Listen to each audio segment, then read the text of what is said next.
ప్రియులారా, గడిచిన దినంలో మత్తయి సువార్త 12వ అధ్యాయము మొదటి 2 వచనాలను మనం ధ్యానం చేయటం జరిగింది. ఈ సమయమున 3, 4 వచనాల్లో ఉన్నటువంటి శ్రేష్టమైనటువంటి విషయాలను నేర్చుకునే ప్రయత్నం చేద్దాం.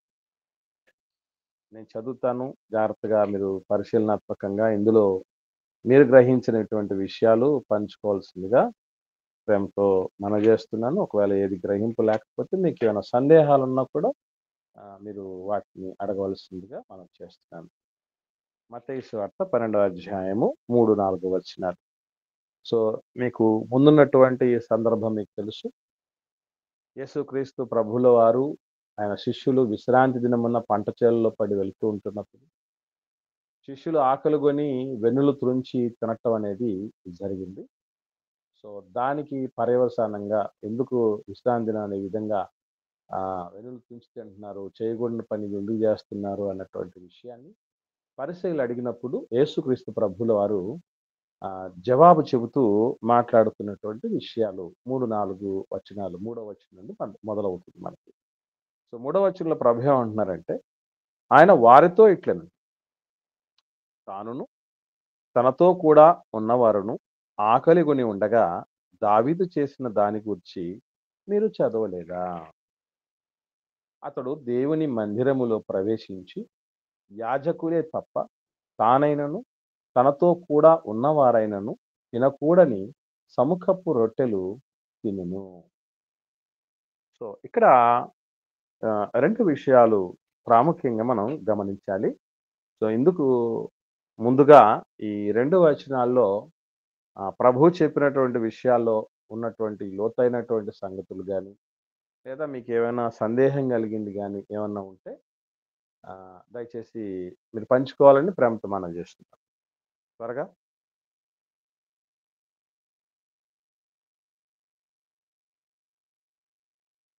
మాట్లాడండి.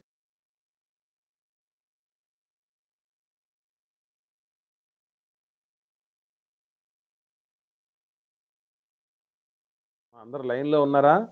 ఎవరు మాట్లాడట్లేదు. కొన్ని మీకు ఏమైనా అర్థం కానివి ఉంటే కూడా చెప్పండి. కొన్ని అర్థమైంటే శ్రేష్టంగా ఏమైనా మంచిగా తెలిసినటువంటి విషయాలైనా చెప్పండి. ఇటు అర్థమైన వాళ్ళన్నా ఉండాలి, అటు అర్థం కాని ఉండాలి. కొన్ని సందిగ్ధంలో ఉన్నటువంటి వాళ్ళు, అర్థమయ్యి కానట్టుగా ఉన్నటువంటి వాళ్ళు ఎవరన్నా ఉన్నారా? ఈ 3 వర్గాలు తప్ప 4వ వర్గం ఉండకూడదండి. 4వ వర్గం అంటే ఇక మీరు దూరంగా ఉన్నట్టు అర్థం, అందుబాటులో లేనట్లు అర్థం. చెప్పండి అమ్మా. కొంచెం నెట్వర్క్ సరిగా లేదు, వాయిస్ కూడా క్లారిటీ లేదన్నా. మాకు ఇక్కడ కరెంట్ కూడా లేదు, నాకు అర్థం కావట్లేదు. ఓకే అమ్మా, రైట్. మిగతా వాళ్ళు మాట్లాడండి. మిగతా వాళ్ళు మాట్లాడండి అమ్మా. మిగతా వాళ్ళు బ్రదర్స్ కానీ సిస్టర్స్ కానీ.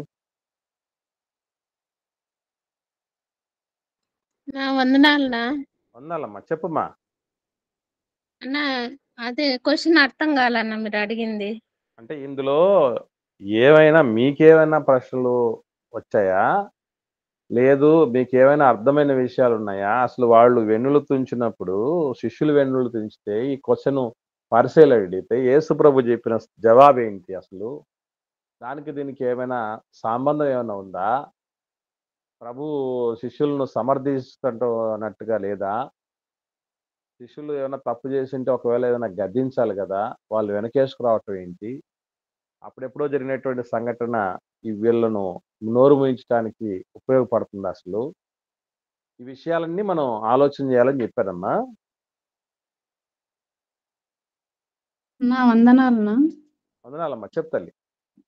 నా యాజకులే తప్ప మరెవరు తినకూడని సమూహపు రొట్టెలు తినను అన్నారు కదనా. అవునమ్మా. దేవాలయంలో ప్రవేశించి. అవునమ్మా. అక్కడ నాకు అర్థం కాలేదు. నా సముఖపు రొట్టెలు అంటే బల్ల నాన్న. ఓకే అమ్మా, అట్లా ఏదన్నా ఉంటే కనీసం అర్థం కాని విషయాలున్నా ఓకే నాకు ఇది తెలియదు, సముఖపు రొట్టెలు అన్నాడు కదా, అది మనకు తెలియదు, అదేమన్నా బల్లకు సంబంధించినటువంటి రొట్టెన అన్నటువంటి క్వశ్చన్ సిస్టర్ రేవలెత్తింది. Very good. అట్లా మీకు ఏమైనా అర్థం కాని విషయాలు ఉన్నా, లేదు బాగా అర్థమే నాకు ఈ విధంగా నాకు తెలిసొచ్చింది అన్న విషయాలున్నా మీరేమైనా ఆలోచన చేస్తూ ఉంటే ఒక మెరుపులాగా ఒక ఆలోచన వచ్చింది. ఓకే. ఇది బాగా సెట్ అయ్యే పరిస్థితి. అన్నటువంటి విషయాలున్నా మీరు పంచుకోండి అని చెప్పాను. దాని మీద మీరు మాట్లాడండి అని చెప్తున్నాను. అది ఏ రూపేణైనా సరే. చెప్పండమ్మా. వందనాలన్నా. వందనాలు తల్లి. చెప్పమ్మా. అంటే దావీదు గారు యాజకులే తినవలసిన సమూహపు రొట్టెలు వాళ్ళ ఆకలి కొని ఉంటే వాళ్ళకి ఇచ్చినాడు కదన్నా. అమ్మా. అట్లాంటి సందర్భమే దేవుడు తప్పు పట్టలేదు. అట్లాంటిది మీరు ఈ వెన్నులు తుంచుకొని తింటుంటే మీరు ఎందుకు తప్పు పడుతున్నారు అని దేవుడు చెప్తున్నాడన్నా. ఓకే. వెరీ గుడ్ అమ్మా. సిస్టర్‌కి అర్థమైన విషయం చెప్పింది. ఇంకొక సహోదరమణి డౌట్ ఉంటే వ్యక్తం చేసింది. మీరు మిగతా వాళ్ళందరూ సైలెంట్‌గా ఉంటే ఎట్లమ్మా? Very good. మంచి అవునా విషయాలు. వందనాలమ్మా. చెప్పు నాయనా.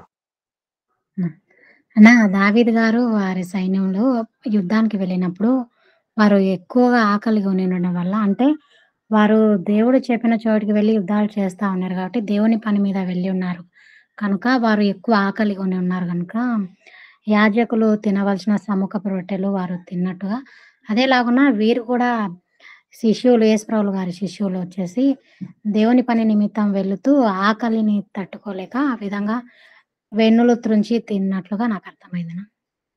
Okay. Right. Right. Very good. ఇక్కడ మనం చాలా మంచి విషయాలు తెలుసుకోవాల్సినటువంటి ఆవశ్యకత ఉంది. మొట్టమొదటి విషయం ఏంటంటే, మన సొంత వాళ్ళు ఎవరైతే ఉన్నారో వాళ్ళ విషయమై వాళ్ళు నిజంగా తప్పు చేసినా, చెయ్యకపోయినా దాన్ని బహిరంగంగా నలుగురి మధ్యన ఎవరైనా పాయింట్ ఔట్ చేసినప్పుడు, ఎత్తి చూపించినప్పుడు మనం ముందు చేయాల్సింది సొంత వాళ్ళని ప్రొటెక్ట్ చేయటం.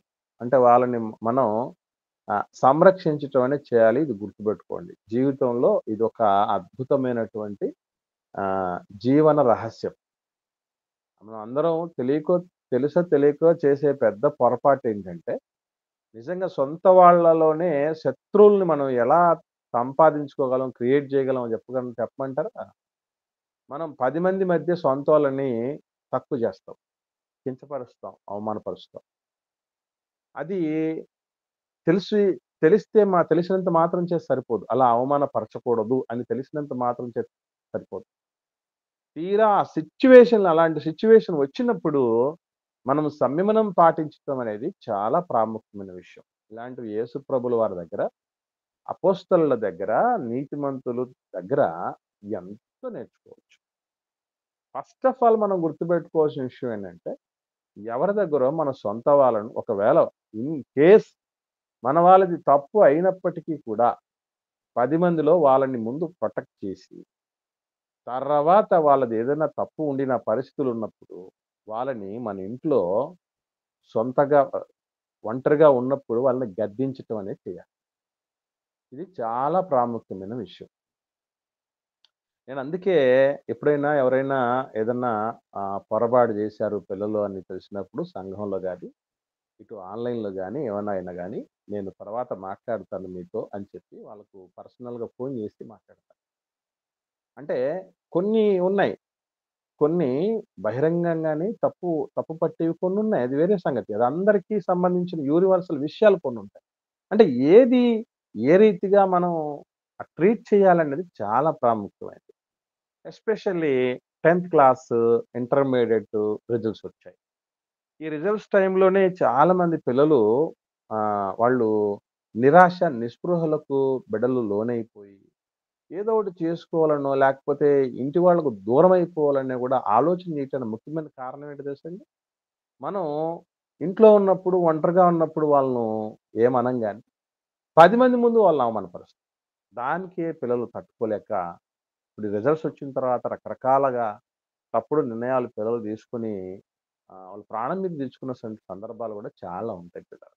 అందుకే నేను చెప్తున్నాను, బిడ్డల్ని కావచ్చు, అలాగే కుటుంబంలో ఉన్నటువంటి ఏ ఒక్కరి విషయంలోనే కావచ్చు చాలా జాగ్రత్త వహించాలి.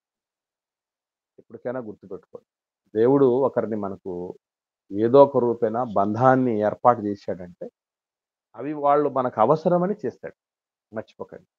వాళ్ళకు మనం అవసరం, మనకు వాళ్ళ అవసరం అని చేశాడు. అది ఎప్పుడు కూడా మనం గౌరవించాలి, స్వాగతించాలి. ఎప్పుడైతే మనం స్వాగతిస్తామో, గౌరవిస్తామో ఆ బంధాన్ని ఆస్వాదిస్తాం.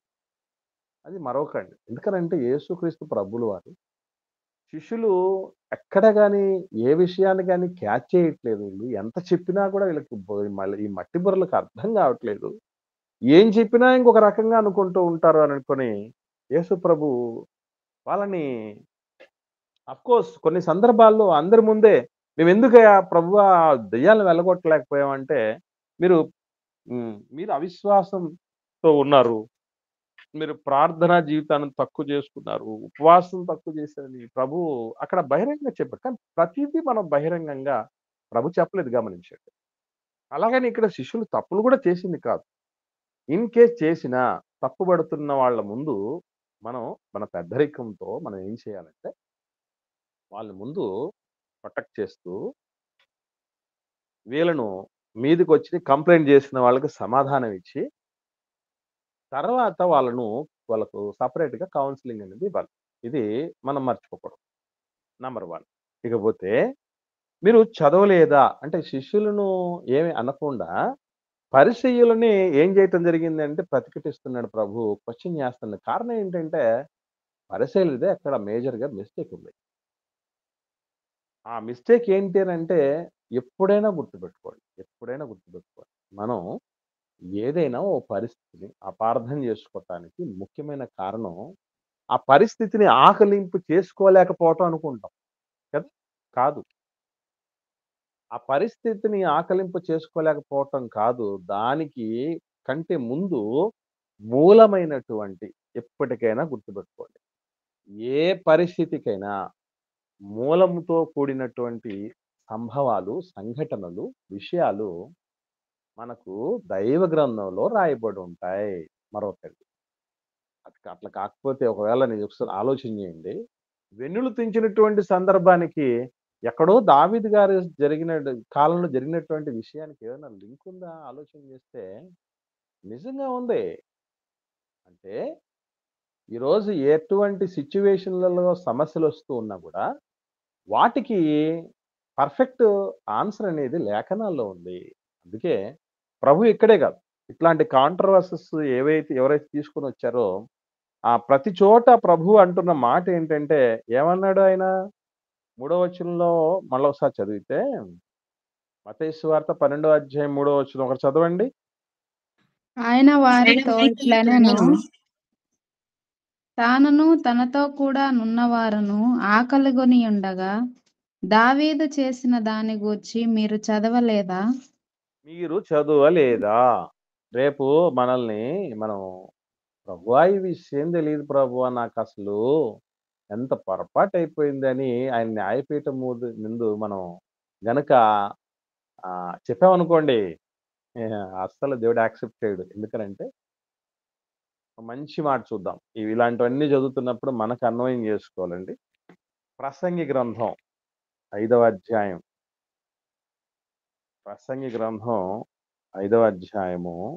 6వ వచనం చూడండి.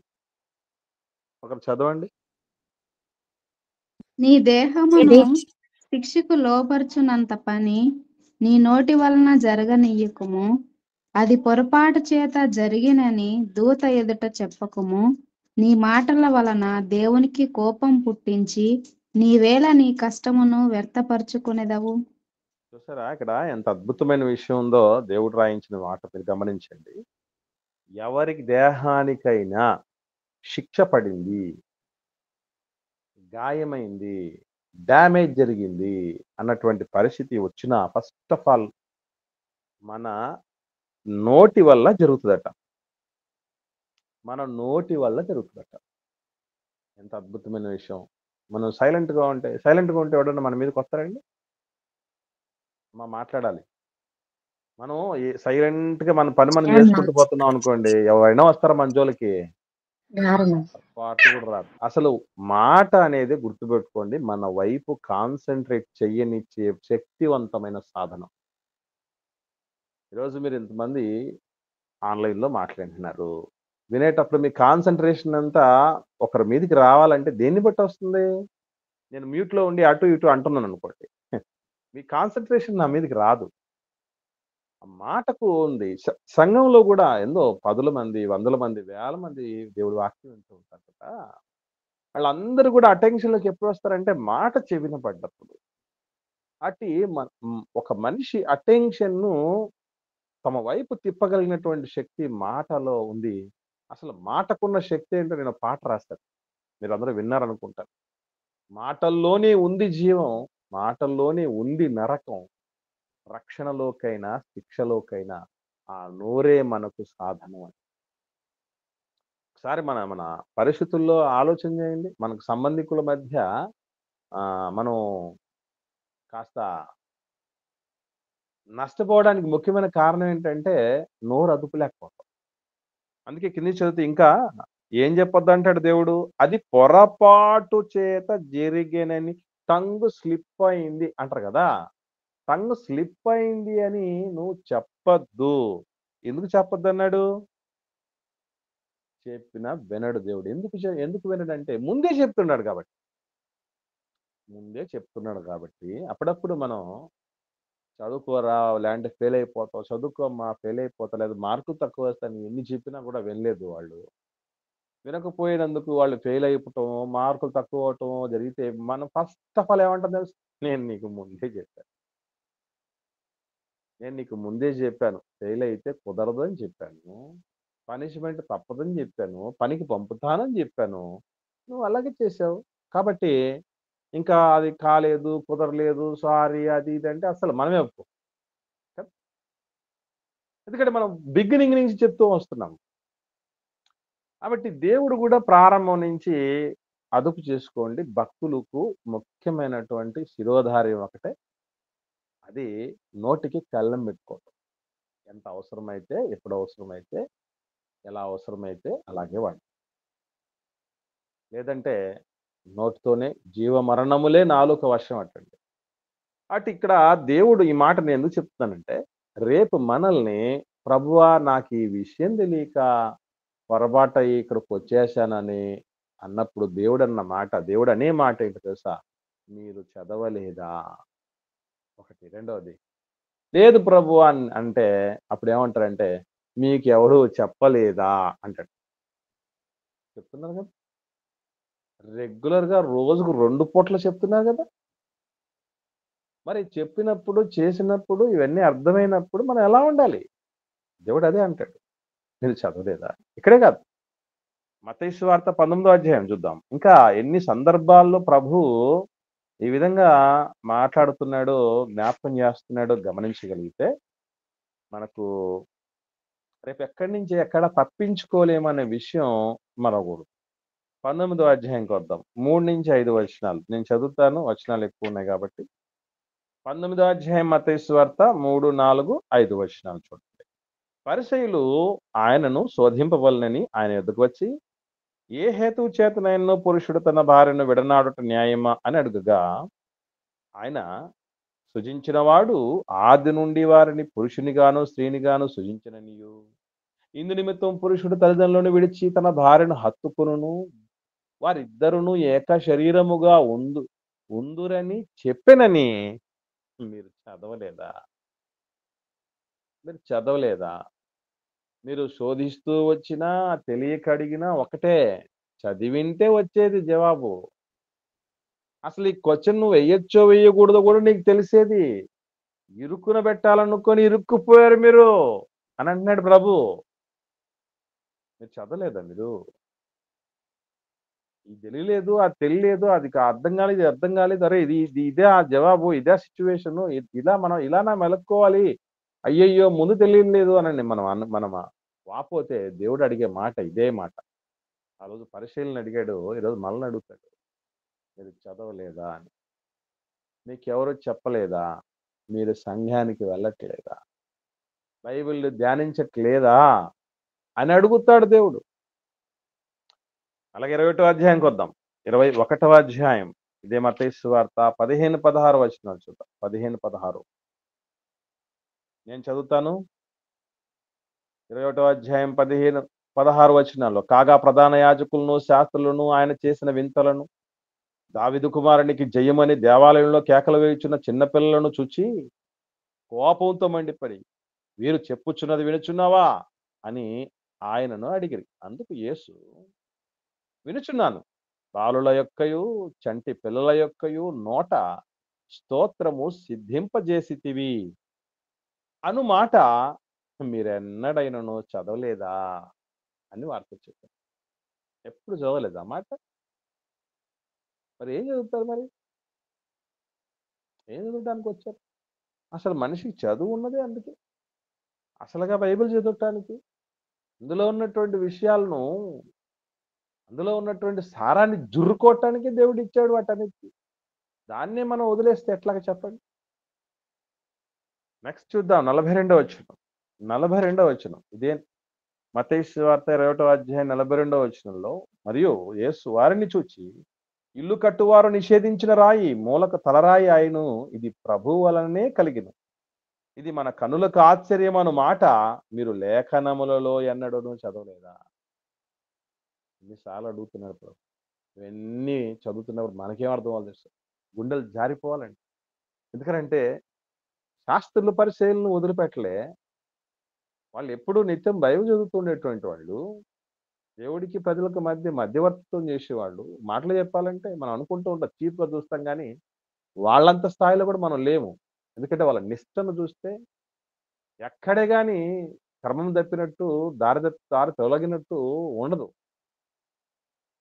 కోర్స్ వాళ్ళు సర్వసత్యాన్ని, అసలు సత్యాన్ని తెలుసుకోలేదు, కానీ మిగతా వాటి విషయంలో వాళ్ళ నిష్ట ఎంత గొప్పదంటే, వాళ్ళు చెప్పారంటే మీరు ఫాలో అయిపోయినాడు ప్రభువే. శాస్త్రులు పరిశీలి చెప్పేటటువంటివి మీరు పాటించేసేయండి. ఎందుకంటే వాళ్ళు చెప్పడంలో పర్ఫెక్ట్గా చెప్తారు, ఏం తప్పు ఉండదు. ఈరోజు కనీసం చెప్పేది కూడా సరైనది చెప్పట్లేదు చాలా మంది. మోసంతో, కపటముతో, అన్యాయంగా, ఒక్కరి బుద్ధితో లాభం సంపాదించుకునే ఉద్దేశంతో కల్పనా కథలు చెప్పే వాళ్ళు ఉన్నారు కదా. వాళ్ళకంటే ఈ శాస్త్రుల పరిశీలు ఎంతో బెటరు. ఎందుకంటే వాళ్ళు అలాంటివి చెప్పరు. చెయ్యకపోవచ్చు గాక, కానీ చెప్పేది మాత్రం పర్ఫెక్ట్ చెప్తారట. ప్రభే చెప్పిన మాట.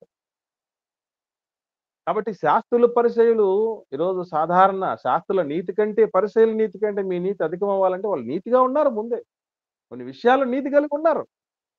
వాళ్ళని వదిలిపెట్టకుండా మీరు ఎప్పుడు చదవలేరు కదా. మీకు దేవుడు ఆయుష్ని ఎందుకు ఇచ్చాడు? ఆరోగ్యాన్ని ఎందుకు ఇచ్చాడు? అవకాశం ఎందుకు ఇచ్చాడు? చదువు ఎందుకు ఇచ్చాడు? అన్ని ఎందుకు సమకూరుస్తున్నాడు అని అడిగితే మన జవాబు ఏంటి? మనం ఎంతమంది చదువుతాం? ఒకసారి గుండెల మీద చేసుకుని ఆలోచన చేసి చెప్పండి. రోజు బైబిల్ చదువుకుండా నిద్రపోవట్లేదు మనం చాలా మంది. వాక్యం, ప్రార్థన అనేది పర్ఫెక్ట్ గా కనీసం రోజుకు 2 సార్లు అన్న, భోజనం చేసే 3 సార్లు, ఈ విధంగా 5 సార్లు అన్న ప్రార్థన చేయకుండా నిద్రపోయే వాళ్ళు ఎంతమంది లేరు? చేసిన ఒకవేళ ఎలాంటి ప్రార్థన చేయాలో తెలియకుండానే చేసేవాళ్ళు ఎంతమంది లేరు? ఎవరికి చేయాలో తెలియకుండా కలగొరగంప చేసే వాళ్ళు ఎంతమంది లేరు? మీరు ప్రార్థనలు చేస్తుంటారే, మీరు ప్రార్థనలు చేసేది కూడా సమస్తం క్లీన్గా అబ్జర్వ్ చేస్తుంటారు. ఎవరికి చేస్తున్నారు? ఇంతకాలంగా దేవుడు వాక్యం అంటున్నటువంటి వాళ్ళు నేను గమనిస్తూ ఉంటాం. కొంతమంది యేసుప్రభుకు ప్రార్థన చేయాలి. బైబిల్ ఎక్కడుందో దేవుడు చెప్పాడా యేసుప్రభు ప్రార్థన చేయమని? తండ్రి అయిన దేవుడికి క్రీస్తు ద్వారా ప్రార్థన చేయమని చెప్పారు. అందుకే ప్రార్థన చేసేటప్పుడు కూడా చాలా జాగ్రత్తగా ఉండాలి. మాట చాలా జాగ్రత్తగా బయటకు రావాలి. ప్రభువుకి ఇప్పుడు యేసు ప్రభువుకు ప్రార్థన చేయమని బైబిల్లో ఎక్కడా చెప్పలేదు దేవుడు. అపోస్తలు ఎక్కడే కానీ నాయనా మీరు యేసు ప్రభువుకు ప్రార్థన చేయమని చెప్పలేదు. యేసుక్రీస్తు ద్వారా తండ్రికి చేయమని చెప్పబడినటువంటి దాఖలాలు. కానీ ఇప్పటికీ చాలా మంది ఎలా చేస్తున్నారు ప్రార్థన? ఆలోచన చేయండి. కాబట్టి దేవుడు అంటాడు, నువ్వు ఎందుకు ఇట్లా ప్రార్థన చేస్తున్నావు? నువ్వు చదవలేదా బైబిల్? సమస్తమును గూర్చి తండ్రి అయిన దేవునికి క్రీస్తు ద్వారా మీ విజ్ఞాపనలు చేయాలని చెప్పలేదా నేను? మీరు చదవలేదు? మీకు ఎవరు దైవజనులు చెప్పలేదు? ఎట్లా ఎందుకు అట్లా చేస్తున్నావు ప్రార్థన? ఆఫ్టర్ ఆల్ భూమి మీద ఒక ప్రదేశం నుంచి ఒక ప్రదేశానికి ఒక మనిషితో మాట్లాడడానికి 10 డిజిట్లు నంబరు, సెల్ నంబర్లో ఒక్క డిజిట్ తేడా కొడితేనే తప్పు వేరే వాళ్ళకి వెళ్ళిపోద్ది, రాంగ్ కాల్. అలాంటిది పరలోకంలో ఉన్నటువంటి దేవుడికి చేసేటప్పుడు ప్రార్థనలో చిరునామా గాని అడ్రస్సింగ్ ఎవరికి చేయాలి, ఎవరి ద్వారా చేయాలని కూడా తెలియకపోతే ఎట్లాగా? యేసుప్రభుకి ప్రార్థన చేస్తాం, యేసుప్రభు ద్వారానే సమర్పించేస్తాం. ఇందుకు ఇంత ఇంత అజ్ఞానంలో ఉండిపోతున్నాం అని అంటే ఒకటే గుర్తుపెట్టుకోండి, మీరు చదవటం లేదు, మనము చదవటం లేదు, పోనీ చెప్పింది కూడా సరిగా ఆలోచన చేయట్లేదు. అందుకే ప్రార్థనలో తప్పులు ఉంటున్నాయి. పాటల్లో కూడా, ఈవెన్ పాటల్లో కూడా మీకు తెలియదు, అంత కలగూర కలిపేస్తారు. వాడు ఎవరితో, యేసు ప్రభుతో మొదలు పెట్టేస్తారు. యేసు ప్రభుని కోసం పాట రాస్తే యేసు ప్రభు కోసమే ఉండాలి మొత్తం. మధ్యలో తండ్రి అయిన దేవుణ్ణి కలిపేస్తారు, మధ్యలో పరిశుద్ధాత్మని కలిపేస్తారు, ముగ్గురు ఒకటే అని అంటారు. ఈవెన్ ఆశీర్వాదం ఇచ్చేటప్పుడు కూడా మీరు ఒకసారి రెస్పాండ్ అవ్వండి. తండ్రి కుమార పరిశుద్ధాత్మ త్రియేక దేవుని దీవెన మీకు ఉండుగా, కానీ ఆశీర్వాదం చేసేవాళ్ళు ఆశీర్వాదం ఇచ్చినట్టు ఎప్పుడన్నా విన్నారా లేదా? మీరు మాట్లాడండి. వినాలన్నా విన్నామన్నా. విన్నారు. అది అది కరెక్ట్ అంటారా? తప్పున్నా. 100% రాంగ్. ఎందుకు? బైబిల్లో అసలు త్రియేక దేవుడు అన్న పదమే లేదు. తండ్రి అయిన దేవుడు యెహోవా దేవుడు యేసు ప్రభుగా వచ్చాడని లేదు. యేసు ప్రభువే పరిశుద్ధాత్మగా వచ్చాడని లేదు. తండ్రి పంపగా క్రీస్తు వచ్చాడని ఉంది. క్రీస్తు పంపగా పరిశుద్ధాత్ముడు వచ్చాడని ఉంది. పరిశుద్ధాత్ముడు యేసు ప్రభుని మహిమపరుస్తాడు ఉంది. యేసు ప్రభు తండ్రి అయిన దేవుని మహిమపరుస్తాడు అని ఉంది. ఎందుకు ఎంత కన్ఫ్యూజ్ అయిపోతారు అని అంటే చదవరు. చదివి అన్ని చక్కగా నేర్చుకొని ఆపోషాన్ని బట్టి గొంతు దించుకుని చెప్పేటటువంటి సత్యసేవకుల యొక్క మాటలు కూడా చెవిని పెట్టరు. అందుకే విశ్వాసులై ఇంతకాలం అయిపోతూ ఉన్నా ఏదో చెప్తూ ఉంటారు, వీరు నిత్యము వినుట మట్టుకు విందురు గాని గ్రహించరు. చదువుతారు. ఆ రోజు నపుంసకుడు చదువుతున్నప్పుడు నీవు చదువునది గ్రహిస్తున్నావా అన్నాడు. చదివినది అసలు చదివితేనే గ్రహింపు కష్టమైపోతే అసలే చదవకపోతే ఇదిగో శాస్త్రుల పరిశీలన లాంటి పరిస్థితి అయిపోతుంది. ఓకే, 22వ అధ్యాయంకి వద్దాం. 22వ అధ్యాయం 31వ వచనం చూద్దాం. 32 వచనాలు చదువుతాను చూడండి. మృతుల పునరుత్థానమును గుర్చి నేను అబ్రాహాము దేవుడను, ఇస్సాకు దేవుడను, యాకోబు దేవుడనై ఉన్నానని దేవుడు మీతో చెప్పిన మాట మీరు చదవలేదా? ఎన్ని అడుగుతున్నాడు చూడండి ప్రభు. మీరు చదవలేదా? మీరు చదవలేదు. ఏం చేస్తున్నారు మీరు? చదువుకోనరా బాగుపడతారు, అందరూ చదవాలి, అందరూ ఎదగాలంటారు. ఈ లోక సంబంధమైన చదువులు మనం పర సంబంధమైన చదువులకు ఉపయోగపడాలి. లక్షలు దారపోసి చదివిస్తున్నామే, కానీ ఈ పర సంబంధమైన విద్యను నేర్పించడానికి ఇంకెంత దారపోయాలి? ఎవరన్నా సమయం కేటాయిస్తున్నాం పిల్లల కోసం? పోనీ మన కోసం కేటాయించుకుంటున్నాం. ఎట్లాగా మీకు తెలిసేది? ఇవన్నీ ఎలా తెలుస్తాయి అనుకుంటున్నారు? అంత సులభం అనుకుంటున్నారు. ఇటువంటివన్నీ కూడా ఎన్ని వందల వేల లక్షల మంది నేర్చుకోవాల్సినటువంటి విషయాలు పిల్లలు. కానీ ఇది కార్యక్రమాలు జరుగుతాయని తెలిసినా కూడా రాకుండా పోతున్నారు. కారణం ఏంటంటే విలువ తెలియదు. ఒక జంతువు ముందు ఒక 10 వజ్రాలకు కుప్ప, ఒక బిర్యానీ పొట్లం బిర్యానీ పెట్టాం. ఏం తీసుకోవడానికి ప్రయత్నం చేస్తే ఒక కుక్కే అనుకుందాం. ఏం తీసుకుంటుందండి అది? బిర్యానీ తీసుకుంటది. వజ్రాల దగ్గరికి పోదది. ఎందుకంటే దానికి తెలియంది ఏంటంటే వీటిలో ఒక్క వజ్రాన్ని తీసుకున్నా కూడా కొన్ని వేల బిర్యానీలు దీనికి వస్తాయి, కొన్ని లక్షల బిర్యానీలు వస్తాయని దానికి తెలియదు. అట్లాగా తయారైపోతున్నాం మనం. మీరు ఎవరు బాధపడకండి ఎట్లా పోల్చినందుకు. దేవుడేంటే నేను మనిషిని కాబట్టి, ఒక సేవకుడిని కాబట్టి అక్కడికి ఆగిపోయాను. దేవుడేంటే ఇంకా ఎక్కడికి పోయింది. కాబట్టి గుర్తుంచుకోండి పిల్లరా, అసలు మనలో చాలా మంది వెనకబడిపోవటానికి భక్తి జీవితంలో ఒక్కటే కారణం, చదవలేకపోవటం, చదివినా గ్రహింపు లేకపోవటం, అసలు వినడానికి అందుబాటులో లేకపోవటం, విన్నా మనకు చెవికి ఎక్కపోవటం. ఇంక ఎవరండి బాగుపరిచేది? బాగుపరచాల్సిన దేవుడి వాక్యాన్ని పక్కన పెట్టేస్తే ఎక్కడ బాగుపడతాం మనం? టాబ్లెట్లు, సిరప్, ఇంజెక్షను, జాగ్రత్తలు అన్నీ చెప్పిన తర్వాత డాక్టర్ గారు, అమ్మా ఇవి నువ్వు పాటిస్తేనేనమ్మా తగ్గిపోద్ది అని అంటారు. అసలే పాటించకపోతే ఏమైపోతాం? ఆ రోజు వాళ్ళు అడగడం వెనక ఉన్నటువంటి ఉద్దేశం మన కోసమే మర్చిపోకండి. మనలాంటి వాళ్ళ ఉద్దేశం చెప్తున్న మాటలే మర్చిపోకండి.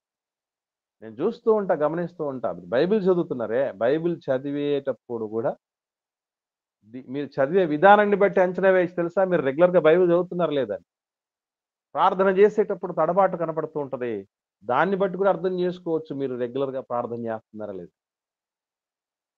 బైబిల్ చదివినా, ప్రార్థన చేసినా, మీరు రెస్పాండ్ అయినా కొన్ని విషయాలు మీరు స్పందించండి ఎందుకు అడుగుతాం అనుకుంటున్నారు? మాకు టైం పాస్ అవటానికి అనుకుంటున్నారా? కాదు. మీ స్థాయి ఎక్కడ వరకు ఉంది? ఎంత లోతులకు మీరు వెళ్ళగలిగారు? ఏ స్థితిలో మీరు ఉన్నారు? ఎంతవరకు రీచ్ అవ్వగలిగారు? ఇంకెంత రీచ్ అవ్వాలి అన్నటువంటి విషయాన్ని ఈ పూర్తిగా తెలుసుకోవటం కోసం అలా అడిగేది. ఓకే, సో ఇకపోతే గమనించగలిగితే పరిసయ్యులకు యేసుక్రీస్తు ప్రభుల వారు జవాబు చెప్తూ మళ్ళీ 12వ అధ్యాయంకి వద్దాం. మత్తయి సువార్తలో 12వ అధ్యాయంలో ప్రభువుల వారు మాట్లాడుతూ చెప్పినటువంటి ఒక మొట్టమొదటి ఉదాహరణ ఏం తీసుకున్నారంటే దావీదు గారి గురించి తీసుకున్నారు. గమనించండి, దావీదు గారి గురించి ప్రభువుల వారు మాట్లాడుతూ చెప్పినటువంటి సందర్భం. మీకు ఎప్పుడైనా డౌట్ వచ్చిందో లేదో, బైబిల్ చదివేటప్పుడు ఇలాంటి డౌట్స్ రావాలి. బైబిల్లో చాలా మంది నీతిమంతులు ఉన్నారు కదండి. ఇంతమంది నీతిమంతులు ఉంటే దావీదు గారి గురించి ఎందుకు చెప్తున్నాడు ప్రభు? ఎవరైనా తెలిసిన వాళ్ళు ఉంటే రెస్పాండ్ అవ్వండి. ఇంతమంది నీతిమంతులు చాలా మంది ఉన్నారు కదా. నా దేవునికి దావీదు ఇష్టంగా గారి జీవించింది. వంశంలో నుంచే కదనా దావీదు యేసుప్రభుల వారు గారి వచ్చింది. వంశంలో నుంచి యేసుప్రభు వచ్చాడు. ఓకే, ఇంకొక ఆన్సర్ చెప్పమ్మా నయమి. నా దేవునికి ఇష్టంగా జీవించిండు నాయన, దేవుని ఆజ్ఞలన్నీ దేవునికి పాటించి. ఇష్టంగా జీవించాడు దావీదు గారు. ఇంకా ఇంకా ఇంకా ఇంకా చెప్పండి, ఎందుకు చెప్పాల్సి వచ్చింది ఆ సిచ్యువేషన్ అంటే నాకు ఇంకా ఆన్సర్ రాలే. అది చెప్పండి. అంటే వాళ్ళు ఆకలి కొని ఉన్నప్పుడు తిన్నారు కదన్నా, ఇక్కడ కూడా వీళ్ళు తింటున్నారు కదా. Very good. ఫస్ట్ స్ట్రైక్ కావాల్సిన విషయం ఏంటంటే ఎందరో నీతిమంతులు ఉండొచ్చు, కానీ ఆ సిచ్యువేషన్ తగ్గినటువంటి విషయం ఎవరి జీవితంలో జరిగింది అనేది ఫస్ట్ చెప్పాలి.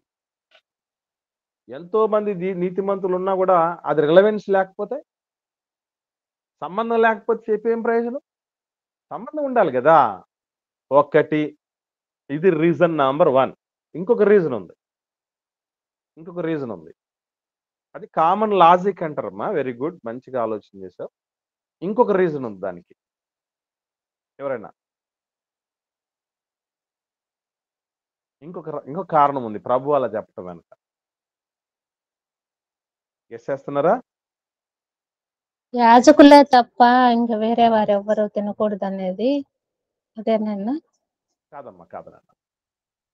దావీదు గారి సందర్భమే ఎందుకు చెప్పాల్సి వచ్చిందంటే రీజన్ నెంబర్ 1 తెలిసింది. సేమ్ సిచ్యువేషన్స్ సింక్ అయ్యాయి, అక్కడ సందర్భాలు ఏకమయ్యాయి కాబట్టి తీసుకోవాల్సి వచ్చిందని ఫస్ట్ రీజన్ వచ్చింది. సెకండ్ రీజన్ ఉంది, అదేంటంటే గుర్తుపెట్టుకోండి, ఎప్పుడైతే మనం మన దృష్టిలో గొప్పగా ఒక వ్యక్తి గురించి అనుకుంటూ ఉంటామో, లేదా ఒక విషయాన్ని గురించి బాగా మనకు తెలిసి ఉంటుందో, బాగా పరిచయం ఉంటుందో, బాగా గౌరవం ఉంటుందో, బాగా ఇష్టం ఉంటుందో, వాళ్ళ సిచ్యువేషన్తో కలిపి చెప్తేనే ఎదురుటాడికి క్యాచ్ అవుద్ది విషయం. ఫర్ ఎగ్జాంపుల్, దావీదు గారు మన ఊరియా గారి భార్య విషయంలో తప్పు చేశారు. వెంటనే దావీదు గారి దగ్గరికి ఎవరు వచ్చారండి తెలుసా? నాతాను ప్రవక్త గారు వచ్చారు. Very good. వచ్చిన తర్వాత ఏం చెప్పారు ఆయనకి, దావీదు గారికి? ఏ విషయం చెప్పాడు? ఏ స్టోరీ చెప్పాడు? ఒక వ్యక్తికి ఒక మేక పిల్ల ఉంటుంది. గొర్రె పిల్లలు, మేకపిల్లలు, గొర్రె పిల్లలు ఎందుకు చెప్పాలి? ఆయన ఏది గొర్రెల గారు కాపరి గారు. ఆవిడ దావీదు గారు అంతటోడికే గొర్రెల కాపరిగా ఉన్నటువంటి వ్యక్తి గనుక ఆ లాంగ్వేజ్ లో చెప్తేనే అర్థం అవుతుంది. అందుకే మేము ఎప్పుడైనా మొన్న ఒకసారి లాస్ట్ టైము పోలీసు సహోదరుల మధ్య కర్నూలు జిల్లాలో బెటాలియన్లో వాక్య పరిచయం చేయడానికి క్రిస్మస్ సంబంధించి పిలవటం జరిగింది. ఇప్పుడు వాళ్ళ లాంగ్వేజ్లోనే చెప్పొచ్చు ఆ వాక్యం. ఎందుకంటే అది అది వాళ్ళకి బాగా అర్థం అవుద్ది. ఎందుకంటే వీళ్ళు అంగరక్షకులు, యేసు ప్రభు ఆత్మల రక్షకుడు. లోకానికి అంగరక్షకుడు ఎంత ఆవశ్యకమో శరీరాన్ని జీవింపజేస్తున్న ఆత్మకు ఆత్మల రక్షకుడు క్రీస్తు అంతకంటే అవసరం. ఈజీగా అర్థమైపోద్ది. ఎస్, కరెక్ట్ కదా. అంగరక్షకుల సేవలే అంత కొనియాడదగినవి అయినప్పుడు ఎమర్జెన్సీ డిపార్ట్మెంట్ అసలు వాళ్ళు అనుకుంటే అట రాష్ట్రం కానీ దేశం కానీ స్తంభించిపోవటానికి 24 hours చాలట. ప్రభువు నిజంగా, కానీ వాళ్ళు ఎప్పుడు కూడా ధర్నాలు చేయటానికి పర్మిషన్ లేదు. ఎందుకంటే రక్షకులు ఆ శాంతి భద్రతలకు విఘాతం కల్పించకూడదు, శాంతి భద్రతలు రక్షించాలనే ఉద్దేశంతో చాలా కోల్పోతారు. యేసు ప్రభు కూడా అలాగే కోల్పోయాడని అక్కడ చెప్పేసి రావటం జరిగింది. సో ఇది ఇది ఏంటంటే ద వే ఆఫ్ ఆన్సరింగ్, జవాబు చెప్పే విధానం అని అంటారు. అది అంత సులభంగా మనకు ఆకలింపు అయ్యేది కాదు. అందుకే ప్రభుల వారు ఇక్కడ విషయం ఆలోచన చేస్తే దావీదు కుమారుడా, దావీదు కుమారుడా, దావీదు కుమారుడు, దావీదు గారు, దావీదు గారు, దావీదు గారు అని ఎంతో అద్భుతంగా ఆయన మీద చాలా గుడ్ విల్, చాలా ఆనర్, చాలా గౌరవం శాస్త్రుల పరిశీలకు ఉంది. ఆయన గురించి చాలా విషయాలు తెలుసు. ఎవరినైతే బాగా ఇష్టపడతాం వాళ్ళ గురించి చాలా విషయాలు తెలుసుకుంటాం. ఇప్పుడు మీ ఆయనకి ఏది ఇష్టం అని అడిగితే టక టక టక చెప్పేవాళ్ళు ఉంటారు. ఇష్టమైన తిండి అడిగితే చెప్తారు, ఇష్టమైన బట్టలు అడిగితే చెప్తారు, ఇష్టమైన కలర్ అడిగితే చెప్తారు, ఇష్టమైన ప్రదేశం అడిగితే చెప్తారు, ఎలా ఉంటే ఇష్టం అని చెప్తారు. టక టక ఆన్సర్లు అస్సలు తడుపుకోకుండా చెప్పేస్తారు. ఎందుకంటే బాగా తెలిసింది కాబట్టి. కొందరిని అడిగినప్పుడు వాళ్ళ తల కూక్కోవడానికి సరిపోద్ది టైం అంతా. ఎందుకంటే అది ఎందుకంటే తెలియదు కాబట్టి. ఇక్కడ పక్కనే ఉన్నా తెలియని పరిస్థితి. సో దావీదు గారి గురించి బాగా ఇష్టం ఉంది కనుక, బాగా తెలిసిన వాడు కనుక ఈ సిచ్యువేషన్ని తమ గౌరవనీయుడితో కనెక్ట్ చేసి చెప్పేటప్పుడు అటెన్షన్గా వినడానికి ప్రయత్నం చేస్తారు. ఇప్పుడు నేనున్నానండి, అమ్మా సహోదరి, ఈరోజు మీ నాన్న గురించి నేను చెప్తాను అనుకోండి, మీకు ఎట్లా అనిపిస్తుంది? ఇంట్రెస్ట్. మా నాన్న గురించి మీరు చెప్తారా? ఓ, వెరీ ఇంట్రెస్టింగ్, చెప్పండి చెప్పండి చెప్పండి కదా. అట్లాగా మీకు తెలిసిన, మీకు ఇష్టమైన దావీదు గారి జీవితంలో జరిగిన ఇన్సిడెంట్ చెప్తున్నాను వినండి అని అన్నప్పుడు, అసలే యేసుప్రభు అంటే గిట్టదలకి. గిట్టినటువంటి వాళ్ళు వినాలంటే ఏం చేయాలి? ఎవరైతే గిట్టుతారో వాళ్ళ జీవితంలో జరిగిన సిచ్యువేషన్ తీసుకురావాలి. యేసుప్రభు దగ్గర ఉన్నటువంటి స్కిల్స్ ఇవి, ఇవన్నీ మనం తెలుసుకోవాలి. చాలా ఉత్తమమైనటువంటి జీవన రహస్యాలు ప్రభు మనకి నేర్పిస్తున్నాడు. రైట్, ఇప్పుడు విషయంలోనికి మనం వెళ్ళగలిగితే వాస్తవంగా సముఖపు రొట్టెలు లేదా దీనికి మరొక 2 పేర్లు ఉన్నాయి. అవి ఏంటంటే ప్రతిష్ఠితమైన రొట్టెలు లేదా సన్నిధి రొట్టెలు అనే పేర్లు. సముఖపు రొట్టెలు, ప్రతిష్ఠిత రొట్టెలు లేదా సన్నిధి రొట్టెలు అనే పేర్లు ఉన్నాయి. ఇక్కడ మనం చూడగలిగితే ఇవి ఎలాగో సమూయేలు మొదటి గ్రంథం 21వ అధ్యాయం, అక్కడి సందర్భం ప్రభు ఇక్కడ తీసుకొస్తున్నాడు. గమనించండి, ఎప్పుడో క్రీస్తు పూర్వం దాదాపు 1000 సంవత్సరాల క్రితం జరిగిన సంభవాన్ని ప్రభువు 1000 సంవత్సరాల తర్వాత చెప్తున్నారు అని అంటే మనకు గుర్తుపెట్టుకోండి, ఏజ్తో, పరిస్థితులతో, కాలంతో సంబంధం లేకుండా ఎప్పటికీ మన మనసులో గుర్తుండిపోవాల్సింది ఏంటి అంటే బైబిల్ గ్రంథములోని సంఘటనలు, సంభవాలే. అలా ఉంటే అద్భుతంగా ప్రభులాగా లీడ్ చేయవచ్చు జీవితం. 21వ అధ్యాయం ప్రారంభం నుండి 6వ వచనం వరకు నేను చదువుతాను, జాగ్రత్తగా పరిశీలించేయండి. సమూయేలు మొదటి గ్రంథం 21వ అధ్యాయం ప్రారంభం నుండి. దావీదు నోబులో యాజకుడైన అహీమెలకునొద్దకు వచ్చెను. అయితే అహీమెలకు దావీదు రాకకు భయపడి, నీవు ఒంటరిగా వచ్చితివేమని అతన్ని అడుగగా, దావీదు, రాజు నాకు ఒక పని నిర్ణయించి నేను నీకు ఆజ్ఞాపించి పంపిన పని ఏదో అది ఎవనితోనైనను చెప్పవద్దెనను. నేను నా పనివారిని ఒకానొక చోటికి వెళ్ళ నిర్ణయించితిని. నీ యొద్ద ఏమి ఉన్నది? 5 రొట్టెలు గాని మరేమియు గాని ఉండిన యెడల అది నాకు ఇమ్మని యాజకుడైన అహీమెలెకుతో అనగా, యాజకుడు అంటున్నమాట, సాధారణమైన రొట్టె నా యొద్ద లేదు. పనివారు స్త్రీలకు ఎడముగా నున్నవారైతే ప్రతిష్ఠితమైన రొట్టెలు కలవని దావీదుతో అనెను. చూడండి, వాడేమన్నాడు? ప్రతిష్ఠితమైన రొట్టెలు. మనం మత్తయి సువార్తలో ఏం చదివాం? మత్తయి సువార్తలో ఏం చదివామండి? ఏ రొట్టెలు ఏం చదివాం? సముఖపు రొట్టెలునా? సముఖపు రొట్టెలు అని చదివాం. ఇక్కడ ఏమని రాయబడింది? ప్రతిష్ఠితమైన రొట్టెలు అని చెప్పబడింది. సో ఈ విధంగా చెప్పినప్పుడు 5వ వచనంలో, అందుకు దావీదు, నిజముగా నేను బయలుదేరి వచ్చినప్పటి నుండి ఈ 3 దినములు స్త్రీలు మాకు దూరముగానే ఉన్నారు. పనివారి బట్టలు పవిత్రములే. ఒకవేళ మేము చేయు కార్యము అపవిత్రమైన ఎడలనేమి రాజాజ్ఞను బట్టి అది పవిత్రముగా ఎంచుతగును అని యాజకునితో నేను. అంతటా యెహోవా సన్నిధి నుండి తీసివేయబడిన సన్నిధి రొట్టెలు తప్ప అక్కడ వేరు రొట్టెలు లేకపోగా వెచ్చని రొట్టెలు వేయు దినమందు తీసివేయబడిన ప్రతిష్ఠితమైన రొట్టెలను యాజకుడు అతనికి ఇచ్చెను. ఏమైనా అర్థమైంది మీకు? మై సిచ్యువేషన్ ఏమన్నా అర్థమైంది. మీకు నిజంగా అర్థం కాలేదు, అయినా కూడా అర్థమైందని చెప్తున్నారు, అది నాకు తెలుసు. నా పరిశుద్ధంగా ఉండి తీసుకోవాలి అనేసి. కాదమ్మా, అక్కడ వెచ్చని రొట్టెలు వేయు దినమందు తీసివేయబడిన ప్రతిష్ఠితమైన రొట్టెలు అని చెప్పిన మాట ఉంది చూసారా?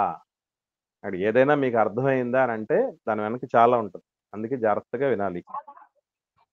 ప్రతిసారి ఏం జరుగుతుందనంటే దేవుడి సన్నిధిలో విశ్రాంతి దినం అంటే ఇశ్రాయేళ్లకు యూదులకు సంబంధించి విశ్రాంతి దినం శనివారం. శనివారానికి ముందటి దినం వరకు, ముందటి దినం సమయంలో రొట్టెలు వేసుంటారు. ఆ రొట్టెలు విశ్రాంతి దినం సమయానికి ఫ్రెష్నెస్ కోల్పోతే మళ్ళీ విశ్రాంతి దినాన్న వాళ్ళు రొట్టెలు చేస్తారు. ఆ ఫ్రెష్నెస్ కోల్పోయిన రొట్టెలు పక్కన పెడతారు. ఆ పక్కన పెట్టిన రొట్టెలు యాజకులు తినాలి. అదే ఇక్కడ చెప్తున్నటువంటి మాట. అంతటా యెహోవా సన్నిధి నుండి తీసివేయబడిన సన్నిధి రొట్టెలు తప్ప, అది తీసివేయబడిన సన్నిధి రొట్టెలు అని అంటే ఫ్రెష్నెస్ కోల్పోయినటువంటి పరిస్థితి ఉంటే మళ్ళీ ఫ్రెష్ గా తయారు చేస్తారు. ఆ పాతవి తీసేస్తారు. తీసేసినవి ఎవరు పడితే వాళ్ళు తినకూడదు, యాజకులే తినాలి. అదే యాజకులే తప్ప వేరొకరు తినకూడని రొట్టెలు అంటే అవి. ఓకే, తర్వాత దీన్ని మరొక పేరు సముఖపు రొట్టె, ప్రతిష్ఠితమైన రొట్టెతో పాటు సన్నిధి రొట్టె అని కూడా అంటారు. దాన్ని కూడా మనం చూద్దాం. నిర్గమకాండం 25వ అధ్యాయం. నిర్గమకాండం 25వ అధ్యాయము 23వ వచనం నుండి 30వ వచనం వరకు చూడాలి. నేను చదువుతాను, జాగ్రత్తగా పరిశీలన చేయండి. మరియు నీవు తుమ్మకర్రతో ఒక బల్ల చేయాలి. దాని పొడుగు 2 మూరలు, దాని వెడల్పు 1 మూర, దాని ఎత్తు 1.5 మూరెడు. మేలిమి బంగారు రేకును దానికి పొదిగించి దానికి చుట్టూ బంగారు జవును చేయించాలి. దాని చుట్టూ బెత్తెడు బద్దె చేసి దాని బద్దె పైన చుట్టూను బంగారు జవ చేయవలను. దానికి 4 బంగారు ఉంగరములను చేసి దాని 4 కాళ్ళకుండు 4 మూలల్లో ఆ ఉంగరాలు తగిలించాలి. బల్ల మోయటకు మోతకర్రలు ఉంగరములను బద్దెకు సమీపముగా ఉండాలి. ఆ మోతకర్రలు తుమ్మకర్రతో చేసి వాటి మీద బంగారు రేకు పొదిగించాలి. వాటితో బల్ల మోయుదురు. మరియు నీవు దాని పల్లెములను, ధూపార్తులను, గిన్నెలను, పానీయ అర్పణలను, పాత్రలను దానికి చెయ్యాలి. మేలిమి బంగారుతో వాటిని చెయ్యాలి. నిత్యము నా సన్నిధి రొట్టెలను ఈ బల్ల మీద ఉంచాలి. సన్నిధి రొట్టెలు అన్నాడు చూడండి. సన్నిధి రొట్టెలు అన్నాడు చూడండి. కాబట్టి సముఖపు రొట్టెలున్నా, ప్రతిష్ఠితమైన రొట్టెలన్నా, సన్నిధి రొట్టెలన్నా రెండు ఒకటే. ఇకపోతే ఇవి యాజకులే తినాలి అనేటటువంటి నియమం కూడా ఉంది. ఇవి మనం చెప్పాం కదా, దానికి సంబంధించి కూడా ఒకసారి చూద్దాం. లేవీకాండం 24వ అధ్యాయము 5వ వచనం నుండి 9వ వచనం వరకు చూద్దాం. లేవీకాండం 24వ అధ్యాయం 5వ వచనం నుండి 9వ వచనం వరకు నేను చదువుతాను చూడండి. నీవు గోధుమ పిండిని తీసుకుని దానితో 12 భక్ష్యములు వండాలి. ఒక్కొక్క భక్ష్యమున సేరు సేరు పిండి ఉండాలి. భక్ష్యం చేసేటప్పుడు భక్ష్యం అంటే తినేది అని అర్థం అండి. మనకు ముఖ్యంగా ఈ లాంగ్వేజ్, ఈ భక్ష్యం అనేటువంటి లాంగ్వేజ్ కర్నూల్ ఆ ఏరియాలలో ఎక్కువ భక్ష్యాలు అని అంటారు. అంటే మనం అది కోస్టల్ ఏరియాలో అయితే పూర్ణాలు అని అంటారు. మన వైపు అయితే ఓలిగలు అని అంటారు. ఆ ఓలిగలన్నా, పూర్ణాలన్నా, భక్ష్యాలన్నా రెండు అన్ని ఒకటే. సో ఎంతెంత చేయాలి, ఎన్ని చేయాలి, ఏ క్వాంటిటీలో చేయాలని చెప్పడం జరిగింది. ఎన్నిన్ని 2 వరుసల్లో పెట్టాలండి. 2 వరుసల్లో కూడా ఒక వరుసలో 6 రొట్టెలు, ఒక వరుసలో 6 రొట్టెలు ఉండాలి. ఆ రొట్టెలు కూడా ఇశ్రాయేలు 12 గోత్రాలకు సూచనట. అందుకే చూడండి దేవుడు చెప్తున్నటువంటి మాట ఇంకా చాలా చక్కగా ఉంటున్నాయి. ఒక్కొక్క దొంతి మీద స్వచ్ఛమైన సాంబ్రాణి ఉంచాలి. అది యెహోవా ఎదుట మీ ఆహారమునకు జ్ఞాపకార్థమైన హోమముగా ఉండును.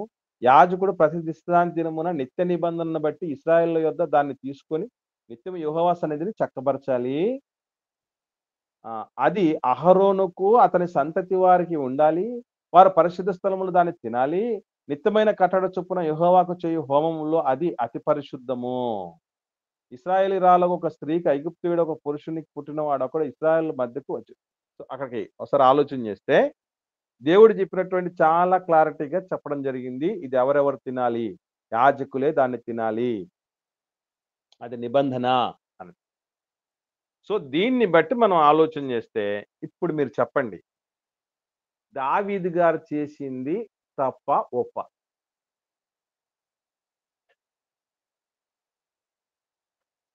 దావీదు గారు చేసింది తప్ప ఒప్ప? తప్పే అన్నా. తప్పు. ఎలా తప్పమ్మా? ఇసుకలే తినాలని దేవుడే చెప్పినాడు కదనా. అప్పుడు అదే. దేవుని ఆజ్ఞను లెక్క అది చేయనట్టే వాస్తవంగా కదనా. వెరీ గుడ్ అమ్మా. వాస్తవంగా చెప్పాలంటే దావీదు గారు యాజకుడు కాదు. దావీదు గారు యాజకుడు కాదు. కానీ యాజకుడు ఎందుకు మరలా మరి స్త్రీలకు కడగా ఉంటే తినొచ్చు అనే మాట ఎందుకు చెప్పాల్సి వచ్చిందంటే అసలే దావీదు మామూలుడు కాదు. ఇక్కడ అసలు దావీదు రాకకు భయపడ్డారంటే దావీదు సంగతి పరిస్థితి ఎట్లా ఉందంటే ఎవరైనా కూడా ఆ కాలంలో దావీదు గారి ముందు నిలిచే పరిస్థితి కాదు. అలాంటిది మరి యాజకుడు వణికిపోవటం జరిగింది.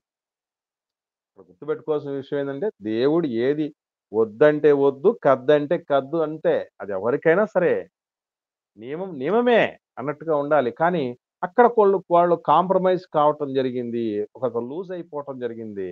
దానివల్ల వచ్చింది.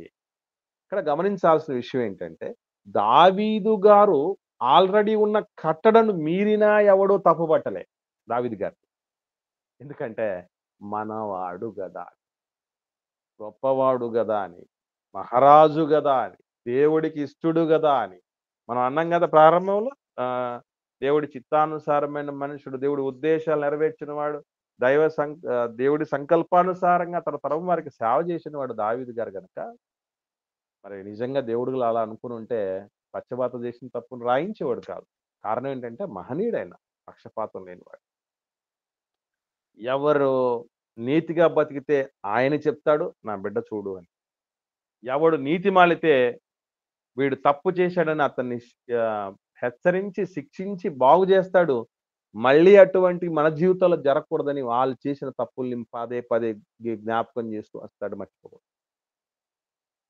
గొప్పవాడు తనంతటి వాడు. మనం అప్పుడప్పుడు కోరుకుంటూ ఉంటామే, రే నాకంటే గొప్పవాడు అయిపోవాలి, నాకంటే గొప్పదాని అయిపోవాలి అని మన బిడ్డలను ఉద్దేశించి అంటాం కదా. ఎందుకంటే మనకు కొన్ని లిమిట్స్ ఉన్నాయి కాబట్టి మనకంటే గొప్ప వాళ్ళు అవ్వాలనుకుంటాం. దేవుడికి ఏమున్నాయి లిమిట్స్? ఆయనే అంత సుప్రీం కాబట్టి దేవుడు అందుకే ఆయనే సుప్రీం గనుక తనకంటే పై వాళ్ళు గొప్ప వాళ్ళు ఎవరు లేరు గనుక నా అంతటి వాళ్ళుగా మీరు ఉండాలి అని చెప్తారు. ఇది మనం మర్చిపోకూడదు. ఇకపోతే శిష్యుల విషయం ఆలోచన చేస్తే శిష్యులు తప్పు చేయలే. దావీదు గారైనా తప్పు చేశారేమో కానీ యేసుప్రభు శిష్యులు తప్పు చేయలే. తప్పులాగా అనిపించింది ఎందుకు యూదులకు, పరిసయ్యుల కంటే వీళ్ళు పారంపర్యాచారాలు ఏర్పాటు చేసుకున్నారు. ఆ పారంపర్యాచారాన్ని మీరినందుకు వాళ్లకు పాపం వచ్చింది. దావీదు గారేమో చట్టాన్నే మీరాడు, అయినా వాళ్ళకి అనిపించలా. కానీ పారంపర్యాచారాన్ని మీరటం జరిగింది. యేసుప్రభు ఊరికనే చెప్పలా. నీ పారంపర్యాచారాలను గైకొనుటకు దేవుడి వాక్యమును బొత్తిగా నాశనం నిరర్ధకం చేస్తారంటాడు కదా ప్రభు. అందుకే ప్రియులారా, ఈరోజు లేనిపోని పారంపర్యాచారాల మీద ఎక్కువ దృష్టి సారిస్తారు తప్ప ఏదో చనిపోయిన తర్వాత మీరు చాలా మంది చూస్తుంటారు. తల ఎటువైపు పెడతారంటారండి? తెలుసమ్మా మీకు? తల ఎటువైపు తూర్పు పెడతారంటారు? వైపున. తూర్పు వైపు పెట్టాలని. మరి మోషే గారి సమాధి ఎక్కడుందో కూడా తెలియదు. మరి మోషే గారి సమాధి ఎక్కడుందో కూడా తెలియదు. చచ్చిపోయిన తర్వాత తూర్పు వైపు పెడితే ఏముంది, లేకపోతే ఏ మూలకు పెడితే ఏముందండి? కాదు కాదు కాదు కాదు ఖచ్చితంగా అక్కడే పెట్టాలని. చూశారు కదా చనిపోయినప్పుడు ఎట్లా చేస్తారు? ఒకటా రెండా? 3వ దినాల పాలు పోయాలట. ఈ పాలు పోతే వాళ్ళు తాగుతారు ఏంటి? ఏ పిచ్చి పనులండి. వాడు మందు తాగి తాగి చచ్చిపోతే మందు బాటలు పెడతారు అది సమాధి దగ్గర. వాడు అది తాగి చచ్చిపోయి ఉంటే అది మనల్ని వాడిని చంపింది, మన వాడిని చంపింది కదా, దాన్ని తీసుకొచ్చి పెడతారండి. పిచ్చే ఏమన్నా? అదే పారంపర్యాచారాలు అంటే. హైందవ సోదరులు పిండం పెడతారు చూసారా? పిండం పెట్టిన తర్వాత ఎవరు తినాలని ఆలోచన చేస్తారు? కాకులు ముట్టాలి. కాకులు తినాలట. కాకులు తింటే కాకులు ఎవరట? పూర్వీకులు. ఆయనేనంట. ఆయనే వచ్చి తిన్నట్టంట అర్థం. అంటే చచ్చిపోయిన వాళ్ళంతా కాకులు. అందుకే లోకులు పలు కాకులు అన్నారట. ఏదో కాగ్గోల. పారంపర్యాచారాలు ఎన్నెన్నో వచ్చి పడ్డాయి ఈరోజు లోకంలో. గమనించండి పిల్లరా. కానీ గుర్తుపెట్టుకోవాల్సిన విషయం ఏంటంటే మానవ పారంపర్యాచారాల కంటే అసలు ఇంకా చెప్పాలంటే చట్టం కూడా మన మంచికే, మన మేలుకే, మన యోగ్యత కొరకే దేవుడు ఏర్పాటు చేసింది. అందుకే ప్రభువు ఏమన్నాడు తెలుసా? ఒక అద్భుతమైన మాట చూసి మనం ముగించుకుందాం. మార్కు సువార్త 2వ అధ్యాయం. మార్కు సువార్త 2వ అధ్యాయం 27వ వచనం చూద్దాం. 27వ వచనం ఒకరు చదవండి.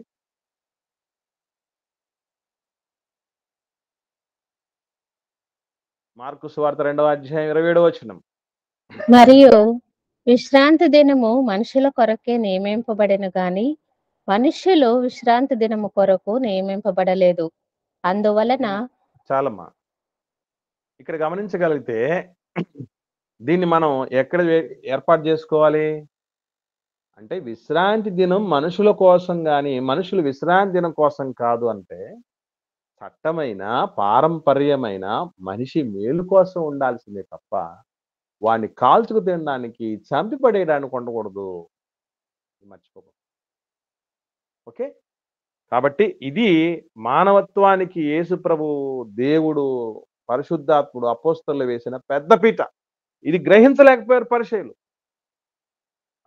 అక్కడే తప్పుపడిపోయింది. అందుకే ధర్మశాస్త్రంలో ప్రధానమైనటువంటి కనికరము, న్యాయము అనే వాటిని మీరు వదిలేశారా బాబు అని చెప్తాడు యేసు.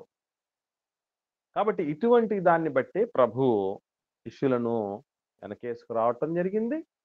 వాళ్ళు అపార్థం అనేది చేసుకోవటం జరిగింది. చట్టాన్ని మీరిన వాడిని కూడా పక్కన పెట్టి పారంపర్యాచారాన్ని మీరిన వారిని పాయింట్అవుట్ చేయటం అనేది జరిగింది. అది వారి దురభిమాన పాపానికి నిదర్శనం. ఇకపోతే 5వ వచనంలో నాకు కొన్ని ప్రశ్నలు ఉన్నాయి. రేపటి దినం మనం ధ్యానం చేసేటప్పుడు తర్వాతలో వాటన్నిటికీ మనం ఆన్సర్ చేయడానికి ప్రయత్నం చేయాలి. మత్తయి సువార్త 12వ అధ్యాయం 5వ వచనంలోనికి రండి.